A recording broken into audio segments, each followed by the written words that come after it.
The 6-minute walk test, or 6MWT, is designed to measure the distance that an individual can walk in a span of 6 minutes. This assessment tool is to observe the exercise tolerance or fitness of the examinee. It may provide more information about the tester's pulmonary and cardiovascular systems, physical fitness, circulatory system, nerve and muscle units, metabolic health, and peripheral circulation. The 6-minute walk test must be performed with an observer and indoors, on a firm surface with little traffic. The walking path must be at least 30 meters long. As a result, a 100-foot hallway is required. Markers should be placed every 3 meters along the corridor's length. It is recommended to use a cone to mark the turnaround points. Each 60-meter lap should begin with a starting line marked on the floor with contrastingly colored tape.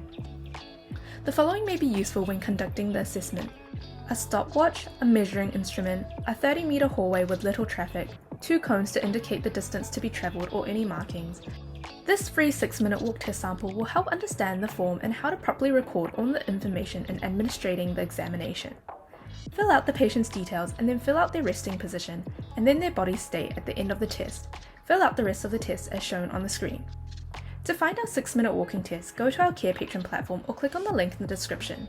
In our template section, we have a variety of templates and worksheets for you to use with your patients. You can filter or type in the keywords to find the worksheet. Thank you for watching our video at Carepatron. If you enjoyed this video, give us a like. If you would like to see more videos like these, subscribe to our Carepatron channel or click on one of our recommended videos.